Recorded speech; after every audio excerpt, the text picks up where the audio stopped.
Le garçonnet de 2 ans est toujours introuvable et sa famille qui attend de comprendre ce qu'il s'est passé, tente de continuer à vivre. Silencieux, secrets, les membres du clan s'autorisent tout de même un moment de normalité, pour le bien de la petite sœur d'Émile.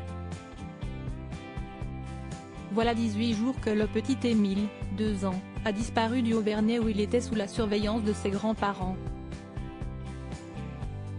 18 jours qu'on le cherche et qu'on ne trouve rien. 2 drones et des chiens spécialisés dans la recherche de restes humains ont même été déployés dans le village bouclé jusque fin juillet. Là-haut, l'ambiance est lourde, très lourde, et les proches du petit Émile tentent tant bien que mal de continuer leur vie. Selon les habitants du hameau qui ont parlé aux Parisiens, le clan aujourd'hui tristement célèbre se niche dans la maison familiale des grands-parents.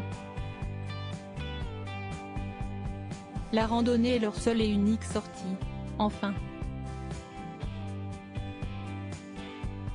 Presque.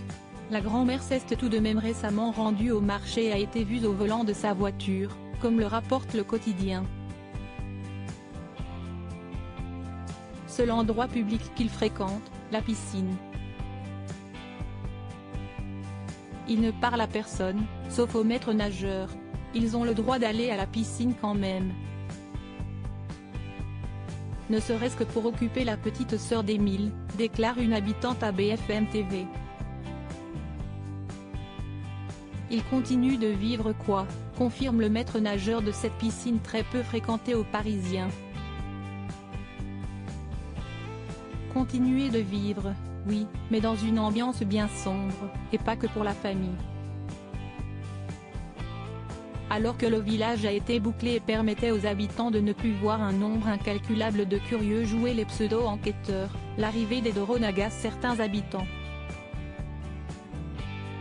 Déjà à cause du bruit qu'ils font mais aussi car ils donnent l'impression d'être épiés, tout le temps. Et puis, il y a l'ambiance qui est mauvaise, sombre, avec ou sans drone. L'atmosphère n'est en effet pas bonne au Haut-Vernay. Ça ne donne pas envie d'y être, clame une habitante. Certaines familles qui possèdent une résidence secondaire ont d'ailleurs fait le choix de ne pas passer leurs vacances là-bas. L'ambiance risque peut-être de bientôt changer, et pas forcément de façon positive. En effet, pour la tranquillité des habitants, le village a été bouclé jusqu'à la fin du mois. Sauf prolongement de cette décision, tout le monde pourra circuler dans les rues du Haut-Vernay. Une décision qui apportera peut-être la tempête après le calme qui règne actuellement au Haut-Vernay.